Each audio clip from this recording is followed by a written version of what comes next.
अस्सलाम वालेकुम। प्रोग्राम दोहरा के साथ मैं हूं असदरीम खान और मेरा साथ देंगे इफ्तिखार शराजी साहब। कोरोना वायरस की दूसरी लहर में इजाफा हो रहा है, ज़्यादा से ज़्यादा केसेस की तस्दीक हो रही है और इसमें पॉजिटिविटी रेट में भी अब इंक्रीज देखने को मिल रहा है। हुकूमत पंजाब का कहना है कि अगर इसी तरह लोग एहतियात ना करें तो ख़तरनाक सिचुएशन हो सकती है। हुकूमत सिंध का भी बयानिया इससे ज़्यादा मुख्तलिफ नहीं, लेकिन आगे वाले दिनों में ये देखना होगा कि जब बात होती है कि हिज़्ब इख्तिलाफ का गैर ज़िम्मेदार किरदार है कि हुकूमत वक्त ने अपनी ही बातों को तवज्जो नहीं दिया गिलगित बल्तिस्तान और सखर में, उससे हट के भी क्या इनफरादी तौर पर हम उस तरह अपनी हिफाजत कर रहे हैं और एक दूसरे का ख्याल रख रहे हैं जिस तरह करना चाहिए। जनाब शराजी साहब, किस तरह देखते हैं सर, कोरोना वायरस की सेकंड वेव तो जाए, लेकिन अब आपको पब्लिक हेल्थ ऑफिशियल्स कह रहे हैं कि ऐसा भी हो सकता है कि दूसरी लहर पहली लहर से ना सिर्फ ज़्यादा वेरियुलेंट हो लेकिन उसमें जो अमवात की लकीर है वो ज़्यादा हो सकती है। जनाब जी, वो तो खैर नज़र भी आ रहा है। मेरा ख्याल में आपने देखा है कि पॉजिटिविटी रेट कितना ऊपर चला गया है और रिसेंट पार्ट्स में मैं कपल ऑफ वीक्स पहले तो कहीं 24 तक भी गया है मीरपुर, मुजफ्फराबाद, और इसी तरह 22 प्लस गया है हैदराबाद, सिंध के अंदर, ख़ुद लाहौर, पेशावर, इस्लामाबाद, रावलपिंडी के अंदर भी जो है वो रावलपिंडी के अंदर भी 12% से ऊपर गया। तो काफ़ी शिद्दत है दूसरी लहर के अंदर। लेकिन मेरा ख़्याल है कि वो जो एक SOPs को फॉलो करने वाला मामला है उसमें तो असद मैं समझता हूँ कि जितनी अवाम लापरवाह है उतनी हमारी सियासी क़यादत भी लापरवाह है। कहने की हद तक ज़रूर बातें हैं लेकिन अमल दरामद कहीं नहीं हो रहा। आप भी बाहर निकलते होंगे, यकीनी तौर पे देखते होंगे, मुशाहिदा आपका भी होगा, मेरा भी यही है कि हार्डली 1% लोग कहीं SOPs को फॉलो कर रहे हों या मास्क यूज़ कर रहे हों।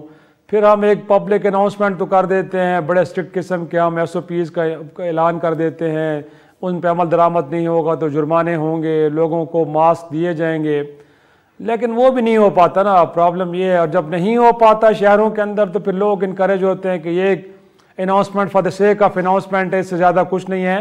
तो लोग फिर लोगों के अंदर खौफ भी नहीं होता, डर भी नहीं होता कि कोई अगर कोई कहीं पकड़ लेगा उन्हें तो कोई सज़ा होगी या कम अज़ कम उन्हें कोई डर होना चाहिए। तो वो भी नहीं है। और वो भी आपने ठीक कहा बिल्कुल कि जब आप खुद हुकूमत इस तरह कर रही हो, अपोजिशन जिस तरह जलसे कर रहे हैं, अब देखे 13 को फिर मीनार पाकिस्तान पे होने जा रहा है, और जब उनसे कहा जाए कि देखें जी लहर तो बड़ी शिद्दत से आई है तो कहते हैं जी देखें फ़लाँ जनाजे में भी तो हज़ारों लाखों लोग थे। मतलब है कि अपने गलत इक़दाम की एग्जाम्पल भी को गलत लेके आएंगे और जस्टिफाई करेंगे कि जो हम करने जा रहे हैं बड़ा ठीक करने जा रहे हैं। या जिस तरह कल भी आपने एक साउंड बाइट भी चलाया शो के अंदर कि राना सनाउल्लाह साहब फरमा रहे हैं कि लोग अपनी जिंदगियों को खतरे में डाल के जरूर आए जलसों में। तो मैं समझता हूँ कि ये बड़ी अनफॉर्चुनेट है। लेकिन उससे बढ़ के असद मैं समझता हूँ कि जो गवर्नमेंट के एंड के ऊपर नेग्लिजेंस है, आपको इस बात का एहतमाल होना चाहिए था कि दूसरी लहर आएगी जो कि आई है, लेकिन हॉस्पिटल्स के अंदर आपने उसके अकॉर्डिंगली कोई अरेंजमेंट्स नहीं किए। इस वक्त बहुत बुरी सूरत हाल है, अस्पतालों के अंदर बेड्स नहीं मिल पाते लोगों को। फिर उसके बाद आपने अब जाके कहीं जो वैक्सीन के हवाले से जो आपने कोई ट्रायल करने थे अब उसको जाके एक्सपीडाइट करने जा रहे हैं, वरना वो भी आप बड़े आराम से लेके चल रहे थे। बड़े अरसे से आपके पास कम अज़ कम चाइना से आई हुई वैक्सीन थी, लेकिन आपने कोई 9000 सैंपल जो है वो कहीं आपने शुरू में लिए, अब जाके उसको इस मंथ के अंदर आप डबल करने जा रहे हैं, जहां दुनिया के अंदर ट्रायल मुकम्मल हो चुके हैं। और बाय 7 दिसंबर गोया के 2 दिन बाद बरतानिया के अंदर लोगों को वैक्सीन दी जाएगी। पाकिस्तान में अभी तक उसके ट्रायल मुकम्मल नहीं हुए। तो मैं समझता हूँ कि हर मामले में हमने माशाल्लाह लापरवाही के आलमी रिकॉर्ड कायम किए हुए हैं। असद, इससे पहले आपने जो क्वारंटीन सेंटर्स बनाए थे उनको वाइंड अप कर दिया। जी बिल्कुल ठीक सर। वैक्सीन पे अभी आते हैं। असल में एक और भी चीज़ है कि ये एक तरह से एक सफ़र रहा है, लोगों को ना तो इस मर्ज़ का इल्म था और ना तो ये पता था कि इसके ख़िलाफ़ किस तरह जदोजहद की जाए, इस पर काम किस तरह किया जाए। लेकिन पिछले 8 माह में काफ़ी कुछ सीखने को भी मिला शराजी साहब। आज वर्ल्ड हेल्थ ऑर्गेनाइजेशन कह रही है कि लोगों को कंप्लेसेंट नहीं होना चाहिए, उनको रिलैक्स नहीं करना चाहिए, कि जिस तरह आपने अभी बताया और तफसीलन बताया कि वैक्सीन का जैसे रोल आउट प्रोग्राम आगे बढ़ता जाता है लोग भी साथ साथ काहिल हो जाएं, उस तरह ना एहतियात करें जिस तरह उनको करना चाहिए। लेकिन आपने बिल्कुल दुरुस्त फरमाया, अभी सफ़र बहुत ज़्यादा तवील है। जो दूसरी चीज़ है शिराजी साहब, ऐसा लगता है कि मार्च में अप्रैल में कोरोना वायरस की एक नॉवेल्टी थी, एक नई बीमारी थी, लोगों को नहीं पता था उसके क्या कुछ असरात होंगे, और मैं समझता हूँ शुरू में काफ़ी संजीदा मिसकैलकुलेशन भी हुए, हर तरह की थियरियां भी आईं, उसमें अमेरिका का भी काफ़ी बुनियादी किरदार था डिसइंफॉर्मेशन फैलाने में। लेकिन आप मुझसे बेहतर जानते हैं सर, वर्ल्ड हेल्थ ऑर्गेनाइजेशन ने शुरू में मास्क को उतनी तरजीह नहीं दी थी। आज वही वर्ल्ड हेल्थ ऑर्गेनाइजेशन कह रही है कि मास्क को अव्वलीन तरजीह दी जाए। पाकिस्तानी शहरी सर जो मार्च अप्रैल में शायद ज्यादा एहतियात कर रहे थे, अब एक तरह का एक फटीक का एलिमेंट आ गया है। अब वही एक सोच है, आपने राना सनाउल्लाह साहब का तो जिक्र किया, लेकिन यही सर कि इसको भी जिंदगी के साथ चलाना ही है।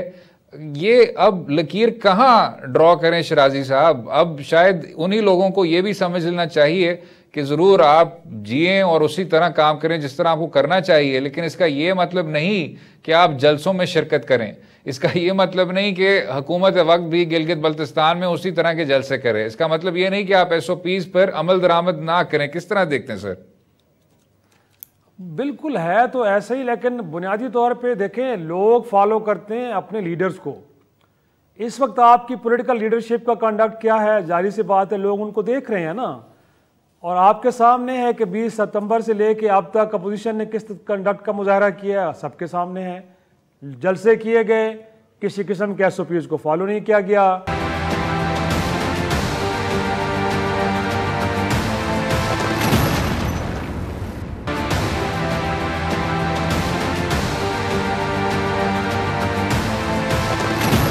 हमें ज्वाइन कर रहे हैं doctor Ejaz Khan, consultant infectious diseases, public health specialist भी हैं, शिफा इंटरनेशनल से उनका ताल्लुक है।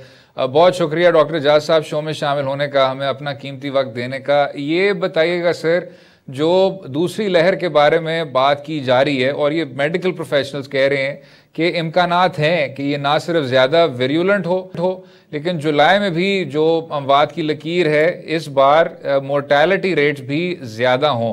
तो अब सर बतौर अवामी शऊर क्या कुछ करना चाहिए ताकि उसी तरह एहतियात की जाए जिस तरह करनी चाहिए? जी, इसमें कोई शक नहीं कि ये दूसरी लहर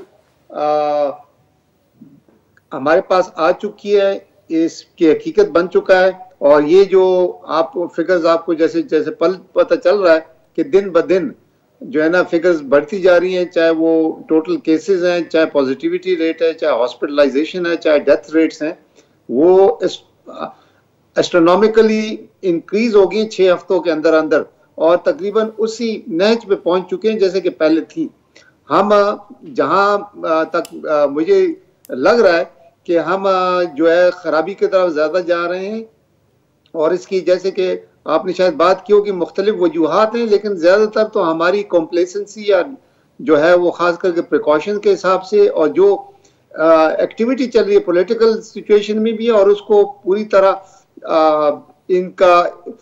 इनको एहसास नहीं हो रहा कि ये किस तरफ ये कदम ले रहे हैं। अगर आप देखें तो घर के घर पॉजिटिव होते जा रहे हैं, उसमें बहुत सी अमवात भी हो रही हैं, बीमारियां हो रही हैं, और मेरे ख्याल में हमारा फौरन इकदाम ये होना चाहिए कि जो पहले हमारी हुकूमत की तरफ से जो इकदाम थे पर्सनली इंडिविजुअल लेवल पे जो इकदाम थे उसी को अपनाना चाहिए। उसमें बेसिक चीज़ें ज़्यादा, उसमें आपको रॉकेट साइंस होने की ज़रूरत नहीं है, और हमें जो है ना वो तमाम वो प्रिकॉशन जो कि वेल नोन एस्टेब्लिश हो चुके हैं कि यही हमें बचाएगी, इस पे अमल दरामद करना चाहिए, तब जाके हमारा कंट्रोल वापस हम ले सकते हैं। लेकिन डॉक्टर साहब हम अब देख रहे हैं अवाम की लापरवाही तो अपनी जगह पे, और गवर्नमेंट के एंड के ऊपर जो कन्फ्यूजन है वो भी बरकरार है, लेकिन दुनिया में अब ये खबरें हमें कम सुनने को मिलती हैं कि हेल्थ वर्कर्स या डॉक्टर्स इसका शिकार हो रहे हैं। लेकिन पाकिस्तान के अंदर तो सूरत हाल अभी भी वैसी है, गोया कि पिछले 8-9 माह में हमारे हेल्थ वर्कर्स और डॉक्टर ने भी नहीं सीख पाया कि इस वायरस से बचना क्या है। तो जब ये हालत सर डॉक्टर्स और हेल्थ वर्कर्स की है तो फिर आम आदमी का गिला क्या करें हम? बिल्कुल, इसमें कोई शक नहीं है कि जहां तक मुझे अपने अस्पताल की मैं आपको खुद बता सकता हूं और बाकी अस्पतालों का जहां जहां मुझे खबर मिलती है कि वहां पे डॉक्टर पॉजिटिव हो रहे हैं, तो इसमें कोई शक नहीं है कि इंडिविजुअल लेवल पे, चाहे वो डॉक्टर पढ़ा लिखा हो, चाहे वो गांव का कोई हो या कोई शहर का हो, तो उसमें हम सब शामिल हैं। और इसकी यही वजह है कि लोग समझे कि हमने कंट्रोल कर लिया। प्री मेच्योर सेलिब्रेशन बनाई गई, मेरे ख्याल में बहुत प्री मेच्योर थी। इसको इसी तरह कंट्रोल रखना चाहिए, उसी तरह प्रिकॉशन लेना चाहिए था। जो ग्रेजुअल आपने ओपनिंग की थी बिल्कुल ठीक थी, लेकिन साथ लोग जो है ना, जो अब एक आप कह रहे हैं फटीक का एलिमेंट आ गया था, तो फटीक का एलिमेंट भी था और लोग मेरे ख्याल में समझ गए कि जी जो गवर्नमेंट की तरफ से दावे थे या बाकी हेल्थ ऑर्गेनाइजेशन से कि पाकिस्तान अच्छा कर रहा है, अच्छा तो कर रहा था, लेकिन चाहे उसको नजर लग गई या चाहे हम उसमें खुद बेपरवाह हो गए थे, और इसमें कोई शक नहीं बेपरवाह थे, तो इसमें बहुत बड़ा किरदार हमारी इन्हीं हरकत की वजह से हुआ है कि हम यहाँ पर वापस उसी जो हमारा कंट्रोल आ गया था उससे बेकंट्रोल हो गए, या हमारे जो अमवात हो रही हैं, केसेस हो रहे हैं, इसी की ये सबसे बड़ी वजह मैं समझता हूँ यही है। बहुत सी और वजूहत हो सकती हैं, लेकिन इसमें हम सबको, चाहे वो गवर्नमेंट के लेवल पे हो, अपोजिशन हो, चाहे इंडिविजुअल लेवल पे। जी डॉक्टर एजाज साहब, अभी वजीर सेहत सिंध का भी ये कहना है, आप बेहतर जानते हैं कि पहली लहर के वक्त लोग एहतियात कर रहे थे और एक मुबाहिसा था सर स्मार्ट लॉकडाउन और हार्ड लॉकडाउन के बीच। अब इस बार क्योंकि उस तरह के सख्त लॉकडाउन की जो यूटिलिटी है वो नाकाम साबित हुई है, चाहे हिंदुस्तान हो इंग्लिस्तान हो, वो मुबाहिसा तो बरकरार नहीं है। लेकिन जैसे अभी वजीर सेहत सिंध ने फरमाया कि जी हालांकि दूसरी लहर बरकरार है और दूसरी लहर में इजाफा हो रहा है, लोग ना सिर्फ एहतियात नहीं कर रहे लेकिन आपके सरकारी अदारे, फाइनेंशियल इंस्टीट्यूशंस, दफातर, वो भी फुल कैपेसिटी पर काम कर रहे हैं। तो क्या सूबाई हुकूमतों को अब इकदाम लेने चाहिए कि फिर से एक पार्शल लॉकडाउन या दफातर के टाइमिंग्स या सियासी जलसे जुलूस पर पाबंदियां, उस तरह के कोई इकदाम लेने चाहिए डॉक्टर साहब? मेरे ख्याल में जी बिल्कुल करनी चाहिए, क्योंकि इन इकदाम के बाद ये जो मिटिगेशन मेजर्स जिसको कहा जाता है, ये पार्शियल लॉकडाउन की तरफ आपको जाना पड़ेगा, तब जाके आपका कंट्रोल बेहतर होगा। उसका असर आप 2 हफ्ते 4 हफ्ते बाद देखेंगे, और अगर हमने ये इकदाम ना लिए तो मेरे ख्याल में हालात और भी खराब होने की तरफ मैं देख रहा हूँ। और वैक्सीन के बारे में डॉक्टर साहब आप कुछ कहेंगे कि इनफैक्ट आप ये कह सकते हैं कि चीज़ें हौसला अफजा हैं और शायद इस पेंडेमिक को कंट्रोल करने के लिए इसका रोल कितना इंपॉर्टेंट, और पाकिस्तान में एक ट्रायल क्या आप लगता है कि दिसंबर के एंड तक मुकम्मल हो जाएंगे और जनवरी में किस काबिल होंगे कि लोगों को वैक्सीन दी जा सके? देखें जी, ये जो वैक्सीन हैं सिर्फ एक बड़ा एक हथियार हमारे पास इंशाल्लाह आएगा। पाकिस्तान में शुक्र है कि पहली दफा एक बहुत बड़ा फेज 3 ट्रायल चाइनीज वैक्सीन का चल रहा है। पिछले तकरीबन 2 महीने 2.5 महीने से मैं प्रिंसिपल इन्वेस्टिगेटर हूँ यहाँ पर शिवा इंटरनेशनल हॉस्पिटल में, जो कि 4-5 सेंटर में शामिल है पाकिस्तान भर के अंदर, बड़े शहरों में जो ये वैक्सीन ट्रायल चल रहा है। अब तक तकरीबन 10,000 से ज़्यादा लोगों को ये वैक्सीन लग चुकी है, और जब ये ट्रायल ख़त्म होगा तो 18,000 के करीब हम वैक्सीन लगाने का इरादा है। और जो बाकी कंट्रीज़ के अंदर ये ट्रायल चल रहा है, तो ये तमाम जो वॉलंटियर्स जिनको वैक्सीन लगेगी उसके अंदर जो नतीजा आएगा, जो कि कुछ महीने लग सकते हैं, लेकिन ट्रायल तो ख़त्म हो जाएगा, लेकिन उसका असर देखना है कि वो साइड इफ़ेक्ट्स सेफ्टी के हिसाब से किस तरह है, और दूसरा ये कि बीमारी के ख़िलाफ़ कितना वो फ़ायदेमंद देगा या बीमारी को रोक पाएगा। तो उसी बेसिस पे आपने वैक्सीन की एफिकेसी डिफाइन होती है, और उसी से फिर आप वैक्सीन बनाना शुरू करते हैं ताकि आवाम तक पहुंचे। जो मौजूदा वैक्सीन 4 के करीब मौजूदा वैक्सीन हैं जो कि अप्रूव्ड हो चुकी हैं दुनिया भर के अंदर, चाहे वो रशियन स्पुतनिक है और यूके वाली ऑक्सफोर्ड है और मॉडर्ना और जो फाइजर वाली वैक्सीन अमेरिका की है, तो ये 4 वैक्सीन अप्रूव्ड हो चुकी हैं, फेज 3 कंप्लीट कर चुके हैं, लेकिन 48 के करीब बाकी फेज 3 ट्रायल्स या ह्यूमन ट्रायल्स चल रहे हैं, और वो तमाम वैक्सीन हमारे लिए कारामद होगी। जितनी ज्यादा वैक्सीन आएंगी और जितनी जल्दी आएंगी और जितनी इफेक्टिव होंगी, और जब उस मैन्युफैक्चर होंगी तब जाके अवाम तक ये पहुंचेगी। उसमें कितनी लेकिन देर डॉक्टर लगती जाज है। साहब, इसमें मैं आपकी बात इंटरप्ट कर रहा हूं। जो गैर हतमी रिपोर्ट्स के मुताबिक कहा जा रहा है कि पाकिस्तानियों को ऐसी वैक्सीन तक रसाई नहीं होगी, अगर एक्सेस होगा तो चांसेस यही हैं कि चाइनीज वैक्सीन तक रसाई होगी। उस पर क्या कहते हैं जनाब? देखिए, इसमें कोई शक नहीं कि हमारे पास वैक्सीन होनी चाहिए, चाहे वो चाइनीज हो या किसी ओरिजिन के हो, क्योंकि हमें तो हर हथियार को इस्तेमाल करना है इस पेंडेमिक के कंट्रोल के लिए। और जो मैं देख रहा हूं, हमारे पास फीजिबिलिटी चाइनीज वैक्सीन की ज्यादा इस तरह है कि चाइनीज के इश्तराक से ये एक बहुत बड़ा ट्रायल भी चल रहा है। चाइनीज ने हमारे साथ मुआहिदा किया कि हमें इसमें प्रायोरिटी बेसिस पे हमें वैक्सीन डिलीवर की जाएंगी और सस्ते दामों भी डिलीवर की जाएगी। जहां तक फाइजर की वैक्सीन और दूसरी वैक्सीन है जो कि स्टोरेज के लिहाज से उनको रखना, उसको ट्रांसपोर्ट करना, वो एक बहुत बड़ा चैलेंज होगा लॉजिस्टिकली भी। और वो उसकी जिसको कहते हैं कोल्ड चेन मेंटेन करने के लिए हमें बहुत से रिसोर्सेज चाहिए जो कि पाकिस्तान जैसा मुल्क उसको शायद बर्दाश्त ना कर पाए। और वो वैक्सीन आने में कितना देर लगती, ये बहुत ही बड़ा सवाल है। क्योंकि ये देखिए, वो वैक्सीन तो खुद अपनी आवाम के लिए मिलियन और मिलियन डोजेस बनेगी और उनके अंदर भी अपने सिर्फ हाई रिस्क पॉपुलेशन को पहले शुरू करेंगे और फिर बाकी पॉपुलेशन तक पहुंचेगी, जो कि कई महीने लग सकते हैं या साल भी लग सकते हैं। तो उनको यहाँ आने में, पाकिस्तान तक पहुंचने में मेरे ख्याल में हमें इंतजार लंबा होगा। हमें जो करंट वैक्सीनेशन जो बाकी चल रही है दुनिया भर के अंदर, जिसको मैं इनकरेज करता हूँ कि ताकि जितनी वैक्सीन ज्यादा बनेंगी ताकि मैक्सिमम लोगों को इस जमीन पर जो लोग बसते हैं दुनिया भर के, तमाम को ये वैक्सीन टाइम पे मिले, इफेक्टिव भी हो और अफोर्डेबल भी हो, तब जाके हमें उसका फायदा होगा। तो मेरे ख्याल में वैक्सीन। खान साहब, पब्लिक हेल्थ स्पेशलिस्ट, बहुत बहुत शुक्रिया शामिल होने का, हमें अपना कीमती वक्त देने का। वक्फे के बाद बात करेंगे सरकारी मुलाजमीन के मुतालिक। अक्सर कहा जाता है कि उनका सिर्फ तबादला किया जाता है, सजा नहीं दी जाती। वज़ीर आज़म इमरान खान साहब की एक नई पॉलिसी है, उस पर बात करेंगे वक्फे के बाद। स्टे विद अस।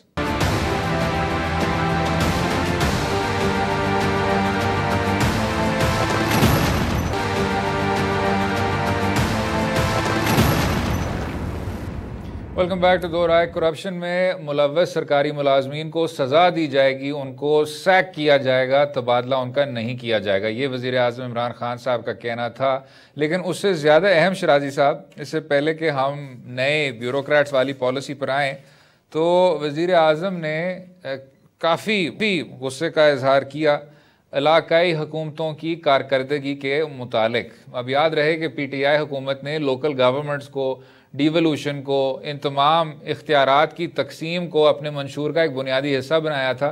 लेकिन आते साथ ही ना सिर्फ लोकल गवर्नमेंट्स को डिसमिस किया, जो नए कवानीन थे उन पर अभी तक पूरी तौर पर अमल दरामद नहीं हुआ। तो आपके सूबों की जो अक्सरियत है सूबों की, उनमें लोकल गवर्नमेंट्स मौजूद नहीं हैं। तो अब शराजी साहब, इस पर कुछ मूवमेंट देखने को मिलेगी कि नहीं? मेरे ख्याल में डॉक्टर इशरत हुसैन साहब जो साबिक गवर्नर स्टेट बैंक है, उनकी सरबराही में टास्क फोर्स बुनियादी तौर पे इसी चीज़ पे ही काम कर रही है कि इस मुल्क के अंदर जो ब्यूरोक्रेसी का निज़ाम है बिलखुसूस उसको तब्दील किया जाए। आपको याद होगा, इससे पहले जनरल मुशर्रफ साहब ने भी अपने दौर में एक रिफॉर्म्स लेके आए थे और उसी दौर में फिर ये ज़िली हुकूमतों का निज़ाम भी आया था और डिप्टी कमिश्नर का ओहदा ख़त्म करके रादर इसको DCO कर दिया गया था, डिस्ट्रिक्ट कोऑर्डिनेशन ऑफिसर के तौर पे इसका कर दिया गया था।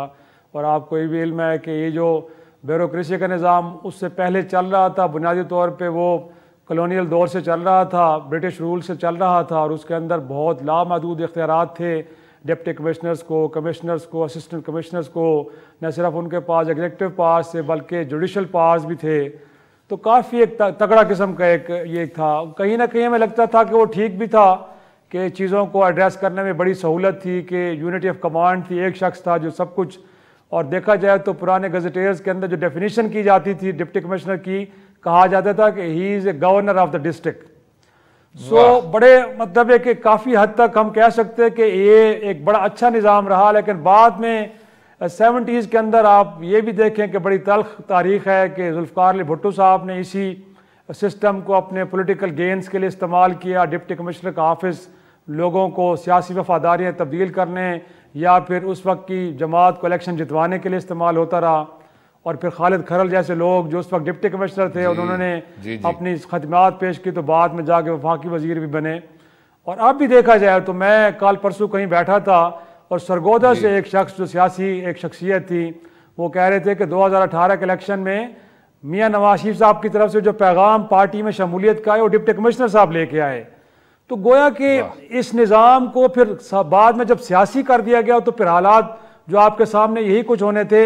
लेकिन मैं समझता हूँ कि खान साहब एक अच्छे विजन के साथ ज़रूर चल रहे हैं। जी जी शिराजी साहब, मैं अगर ज़रा बस थोड़ा सा इख्तिलाफ करूँगा जनाब, आपने तारीख तो बिल्कुल दुरुस्त बयान की, लेकिन जैसे आपने कहा गवर्नर ऑफ द डिस्ट्रिक्ट, तो क्या इसकी अपनी भी तारीख ये नहीं है कि अंग्रेज़ों का निज़ाम था सर, और वो चाहते थे कि गैरिसन स्टेट तो बना ही रहे हैं कि उसी आदमी के ज़रिए ये सारा डिस्ट्रिक्ट एक कमांड एंड कंट्रोल स्ट्रक्चर पे चले और जो इख्तियारात हैं उनको सही तरह तकसीम ना किया जाए। और क्योंकि आपके अपने मुंतखब नुमाइंदे अब ऐसे सिस्टम के साथ जुड़े हुए हैं, वो भी नहीं चाहते जब सूबे में बाइख्तियार हों कि मज़ीद इख्तियारात को डिवॉल्व करें। और ये हर सियासी जमात से लिंक्ड है शिराजी साहब। जब मियाँ साहब और शहबाज शरीफ साहब तनकीद करते थे परवेज़ मुशर्रफ साहब के लोकल गवर्नमेंट्स की, तो और परवेज़ मुशर्रफ के अच्छे काम कम हैं, उनमें लोकल गवर्नमेंट शायद एक ही था, लेकिन उसको हटाने का मकसद सर यही था कि आप वापस अपने ट्रस्टेड ब्यूरोक्रेट्स को, डीसीज को इख्तियारात दें, जो नाज़िम का सिस्टम है, लोकल पावर्स का सिस्टम है, उसको ख़त्म करें। और जो हैरत होती है आज पाकिस्तान तहरीक इंसाफ को शायद वही खौफ है कि अगर हम लोकल गवर्नमेंट्स लाएंगे तो ग्रास रूट्स लेवल पे मुस्लिम लीग नवाज की शायद प्रेजेंस ज़्यादा है और उस वजह से हमें नुकसान ना हो जाए। इसका जो दूसरा जाविया शराजी साहब वो आपको सिंध में नज़र आता है, जहां लोकल गवर्नमेंट्स एक्ट ने बिल्कुल लोकल गवर्नमेंट्स को बेयारो मददगार कर दिया है। और वहां भी यही खदशा है कि मुत्तहदा कौमी मूवमेंट जो कि कराची में शायद लोकल लेवल पे ज़्यादा प्रेजेंट है, उनको नाफ़ायदा हो जाए। किस तरह देखते हैं सर? बिल्कुल बिल्कुल, आपने बड़े बेस्ट वे में इसको सारी सूरत हाल को एनालाइज किया कि बड़ी हैरान कुन बात है कि एक डिक्टेटर के दौर में तो डिवोल्यूशन ऑफ पावर हुई है। गोया कि निचली सतह पर इक़्तिदार मुंतकिल करने के लिए ज़िली हुकूमतें, तहसील हुकूमतें, यूनियन कौंसिल की सतह पर इख्तियारात को मुंतकिल करने का एक मॉडल लाया गया। लेकिन जब 2008 से सियासी हुकूमतें आईं तो माशाअल्लाह दोबारा वो डिप्टी कमिश्नर का निज़ाम वापस लाया गया, बल्दियाती इलेक्शंस को पोस्टपोन किया गया या ना कराने के लिए हिलोजत पेश की गई। और ये बिल्कुल ठीक बात आप कह रहे हैं कि उनको, और अब सियासी जमातों को खदशा ये है कि जो ग्रास रूट लेवल पे पॉपुलर जमातें हैं, इक़्तिदार उनके हाथ में चला जाएगा तो उनकी जो इक़्तिदार के ऊपर ग्रिप है, जो वो गिरफ्त है, वो कमज़ोर पड़ जाएगी, रादर वो इरेलेवेंट हो जाएंगे। तो मैं समझता हूँ कि ये कोशिश तो बड़ी अच्छी है जो खान साहब कर रहे हैं कि ब्यूरोक्रेसी के निज़ाम को भी आप रिफॉर्म करें, कि जो सिविल सर्वेंट का तर्जुमा अफसर शाही करते हैं बजाय अवामी खिदमत गुजारों के, तो ज़रूरी बात है कि इनको भी एक तरह से वाकई हकीकी मानों में अवाम का खिदमत गुजार बनाया जाए। और दूसरा जो निचली सतह पर इक़्तिदार मुंतकिल करने जा रहे हैं असद, अगरचे इस मुल्क के अंदर डेमोक्रेसी है, डेमोक्रेटिक इंस्टीट्यूशंस काम कर रहे हैं, लेकिन मैं समझता हूँ कि यूनियन कौंसिल की सतह पर जो वहाँ पे इलेक्शन हो वो गैर सियासी होने चाहिए। क्योंकि आपको पता है ना कि वहाँ पे अगर आप सियासी बुनियादों पे चीज़ें करेंगे ना तो फिर हशर वही होगा जो ऊपर हो रहा है। वहाँ पर होता यही है कि आपके मंजूर नज़र जो होते हैं इक़्तिदार में वो लोग आते हैं और वो बजाय आवाम को सुनने के, आम आदमी को सुनने को, वो लाहौर में बैठा, कराची में बैठा शख्स, पेशावर में बैठा शख्स या कोयटा में बैठा शख्स अपने पार्टी के सरबराहों को सुनते हैं और उनके अकॉर्डिंगली इक़दाम करते हैं, बजाय ये कि जो रियल इश्यूज़ हैं उनको एड्रेस किया जाए। तो मेरी नाकिस राय के अंदर यूनियन कौंसिल सतह के ऊपर हरगिज़ सियासी बुनियादों पे आप निज़ाम वज़ा ना करें। अगर करेंगे तो उसका हशर वही होगा जिस पार्लिमान का है। मैं तो हैरान हूँ कि दुनिया के अंदर, असद आखिरी बात करूँगा, कि वहाँ पे शहरों को ये इजाज़त है, सिटीज़ को, कि अगर वो चाहें तो बैरूनी सरमाकारी अपने शहर के अंदर ला सकते हैं। अमेरिका हो या यूरोप हो, वहाँ के मेयर को इतनी लिबर्टी हासिल है। तो भाई खुदा का वास्ता, अगर आप समझते हैं कि आप गरीब मुल्क हैं, वफाक के पास, सूबों के पास पैसे नहीं है, तो आप इन लोगों को इंडिपेंडेंट करें फाइनेंशियली भी, इख्तियारात के हवाले से, कि उनसे कहें कि अपने वसाइल आप खुद पैदा करें और हमारे ऊपर डिपेंडेंसी ख़त्म करें।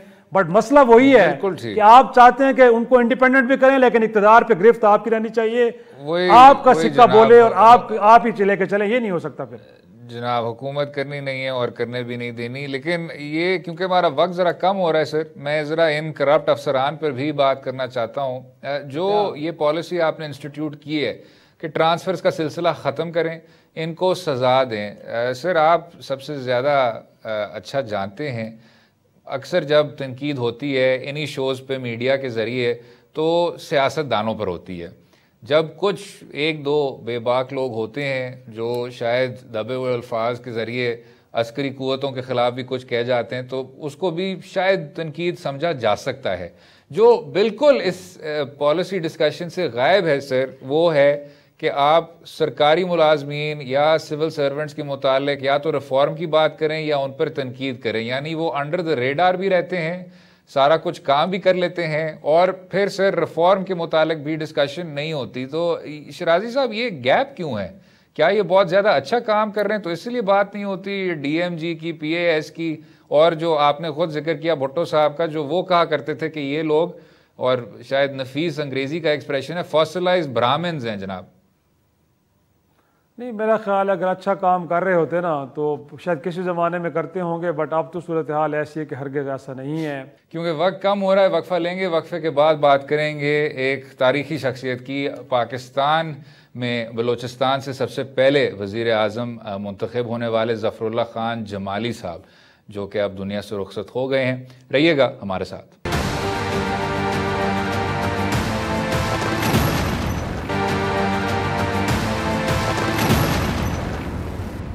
वेलकम बैक टू दो राय। बलूचिस्तान से ताल्लुक़ रखने वाले और पाकिस्तान के 15th वज़ीर आज़म ज़फ़रुल्लाह ख़ान जमाली साहब, जिनकी काफ़ी ज़्यादा ज़िंदगी इक़्तिदार के ऐवानों में गुजरी, वो अब दुनिया से रुखसत तो हो गए, लेकिन जो पीछे उनकी ज़िंदगी के लेसन्स थे और जो उनकी अपनी कारकर्दगी थी, अपना एक पर्सनल एग्ज़ाम्पल था, मिसाल थी, वो अभी भी बरकरार है। शराजी साहब, इससे पहले कि हम आए पर्सनैलिटी कारकर्दगी पे, जो पहली हिस्टोरिक बात है वो यही है सर कि वज़ीर आज़म वो बने, बलूचिस्तान से उनका ताल्लुक़ था। तो शायद इसके साथ दूसरा सवाल ये बनता है सर कि अब एक जमहूरी निज़ाम में जहाँ 4 सूबों में एक सूबे का बहुत ज़्यादा असर है, क्या हमें फिर सिंध से या बलूचिस्तान से या खैबर पख्तूनख्वा से एक पॉपुलरली इलेक्टेड वज़ीर आज़म देखने को मिलेगा, या ये एक ऐसी चीज़ है जो कि मिलिट्री रूल में ही हो सकती है? नहीं, यकीनन इसमें कोई शक नहीं है कि आप अगर किसी इलाके की एहसास महरूमी को एड्रेस करना चाहते हैं तो उसका बेहतर तरीका, बल्कि पहला स्टेप तो यही होता है कि वहाँ से लोगों को आप प्राइम सीटों पर बिठाएं आके, ताकि वहाँ ये एक मैसेज जाए वहाँ के अवाम को कि इस मुल्क के तकदीर के फ़ैसले करने में आप भी शरीक हैं। लेकिन बड़े अफसोस से असद ये कहना पड़ता है कि ये मौक़े मिले तो हैं लोगों को, जिस तरह मीर ज़फ़रुल्लाह जमाली साहब, और वो एक ऐसे दौर के अंदर प्राइम मिनिस्टर बने कि जब इस मुल्क के अंदर एक बहरहाल फ़ौजी इक़्तिदार की एक शक्ल मौजूद थी। जनरल परवेज़ मुशर्रफ साहब प्रेसिडेंट ऑफ पाकिस्तान थे और वो उनके प्राइम मिनिस्टर थे। गोया कि एक एब्सोल्यूट पार का एक माहौल बना हुआ था। हम ये नहीं कह सकते कि बड़े मजबूर किस्म के वज़ीर आज़म थे, उनके इख्तियारात कुछ नहीं थे, लिहाजा वो अपने इलाके के लिए कुछ नहीं कर सके। तो मैं समझता हूँ कि अगरचे उस दुनिया से चले गए, लेकिन ज़ाहिर सी बात है आप जब कोई चला भी जाता है तो उसके अच्छे और बुरे कामों को ज़रूर याद करते हैं। तो ये होता है कि बुनियादी तौर पे जब आपको मौका मिलता है तो आप अपने इलाके की, अपने सूबे की एहसास महरूमों को दूर करने को कुछ प्रैक्टिकल मैज़ लेते हैं। वो नहीं हो सका। यूसुफ रज़ा गिलानी साहब मौजूद हैं, वो साउथ पंजाब से कहा जाता है, साउथ पंजाब का भी यही गिला है कि बड़ा महरूम इलाका है। वो ख़ुद 4 साल तक इस मुल्क के वज़ीर आज़म रहे हैं, लेकिन क्या साउथ पंजाब की सूरत हाल तब्दील हुई है? मेरा ख्याल है जवाब नफ़ी में है। तो एक आप बिल्कुल ठीक कह रहे हैं, ज़रूर होना चाहिए कि छोटे सूबों से प्राइम मिनिस्टर ज़रूर लाना चाहिए, लेकिन मोर इम्पॉर्टेंटली अगर वो बिलखसूस सिविलियन दौर के अंदर, जमहूरी दौर के अंदर आएँ तो उनको इख्तियारात भी मुकम्मल दिए जाएँ और उनको फ्रीली काम भी कर देना चाहिए, और साथ में ख़ुद उनको भी जो तरजीहात है वो अवामी वंगों के मुताबिक अपनी बनानी चाहिए। गोया कि लोगों के मसाइल क्या हैं, लोग क्या चाहते हैं, उनकी तरजीहात ये होनी चाहिए। वो तरजीहात इस्लामाबाद के ऐवानों में बैठ के तय न करें, बल्कि लोगों से रब्ते करके, या कम अज़ कम जहाँ से वो आते हैं उनको पता होता है। मीर ज़फ़रुल्लाह जमाली साहब को भी मालूम था कि रुझान जमाली के अंदर क्या मसाइल हैं, या जिस तरह यूसुफ गिलानी साहब हैं उनको भी मालूम था। और बिलखुसूस फिर आप बात करें बेनज़ीर भुट्टो साहबा की, वो लाड़काना से जहाँ से आई हैं, उनको नहीं पता कि लाड़काना के अंदर आम आदमी के क्या मसाइल हैं। तो ये बड़ी अनफॉर्चुनेट बात है कि हम ज़रूर बात करते हैं, इनका भी पॉलिटिकल कंडक्ट बड़ा अच्छा होगा, को हम कह सकते हैं उनके खिलाफ कोई करप्शन की कहानियाँ नहीं है, बड़े वज़ादार किस्म के आदमी थे, लेकिन वो हर दो तरफ रहे हैं, जमहूरी ताकतों के साथ भी रहे हैं, डिक्टेटर्स के साथ भी रहे हैं, लेकिन बॉटम लाइन यही है कि अपने इलाके के लिए शायद वो नहीं कर पाए जो करना चाहिए था उन्हें। शिराजी साहब, मैं फिर भी ये कहूँगा, और आप बिल्कुल दुरुस्त फरमा रहे हैं कि जो आपकी गैर जमहूरी रजीम्स हैं उनका एक बुनियादी लेजिटिमेसी का बहरान है और बहरान रहता है, लेकिन ज़फ़रुल्लाह खान जमाली साहब की शायद एक ऐसी वो एक शख्सियत थी, अनमोल शख्सियत थी, जिनका अक्रॉस द बोर्ड एहतराम किया जाता था। 60 की दहाई में उन्होंने फ़ातिमा जिन्ना साहिबा का साथ दिया था अयूब खान की मिलिट्री डिक्टेटरशिप के ख़िलाफ़। उसके बाद फिर ज़िया साहब के दौर में ना सिर्फ उनकी उस फ़ौजी हुकूमत के साथ एसोसिएशन हुई, लेकिन वो वहाँ से वज़ीर मुमलकत भी बने, जो उनके करियर का एक सीरियस किस्म का एक आगाज़ था। केयर टेकर वज़ीर आला भी रहे और फिर आखिर में परवेज़ मुशर्रफ के दौर में वज़ीर आज़म मुंतखब हुए। और एक ऐसे वक्त में, सर आपने दुरुस्त फरमाया कि तब उस तरह की मजबूरियाँ तो नहीं थीं, लेकिन तब ना तो बेनज़ीर भुट्टो साहिबा मुल्क में थी, ना मियाँ नवाज शरीफ साहब, काफ़ी क्लियर फील्ड मिला था।